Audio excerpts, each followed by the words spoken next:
Are you ready to uncover the truth about one of history's greatest sieges? For many years, historians' understanding of the Roman siege of Masada, which took place on a mountain in present-day Israel around 73 CE, relied primarily on a detailed account by the famous historian Flavius Josephus. According to Josephus's writings, the siege was a lengthy affair that ended with the Jewish rebels choosing to kill themselves rather than surrender to the Emperor Vespasian's forces. The historian didn't specify exactly how long the siege lasted, but some scholars assumed it lasted several years. A study suggests that the siege may not have stretched on for a long time.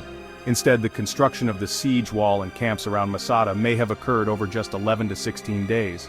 From the Roman perspective, the siege was not such a big story, says the archaeologists.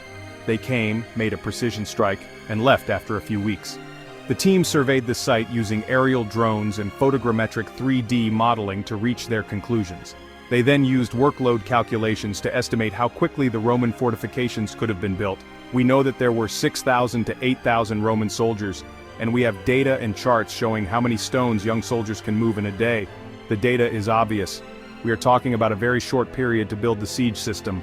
The new study builds on research conducted in the 1990s, which suggested that the siege took between 1 and 2 months. Other evidence against a years-long siege includes the lack of a robust archaeological record. The site hasn't revealed artifacts or other signs of a lengthy encampment, which clearly shows us that this episode was a short one. Masada, which overlooks the Dead Sea, is one of Israel's most famous tourist attractions. However, the researchers say that while the fortress was carefully excavated, the Roman siege system has not received due attention. In recent decades, historians have also questioned other parts of the Masada story. For instance, Josephus's account states that around 1,000 rebels took their lives toward the siege's end. But some academics have argued that such an event may never have occurred.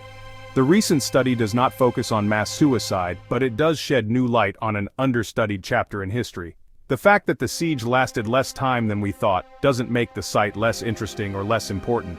It still raises questions that are no less exciting. Why did the Romans make this effort, years after the official end of the war, to send 6,000 to 8,000 soldiers to the middle of the desert? It's still a huge logistical undertaking. Archaeologists suggest the Romans were motivated by economic concerns. The rebels had raided a site in nearby Ein Gedi where workers produced balsam, a coveted ancient perfume. As such, the Romans may have been trying to protect a valuable resource.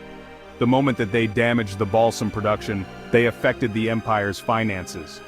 We know that the revolt happened during a period of weakness in the Roman Empire. They needed money, and it seems that event was crossed a red line for the Romans. So next time you think of Masada, remember, history's full of surprises. What other secrets might we uncover?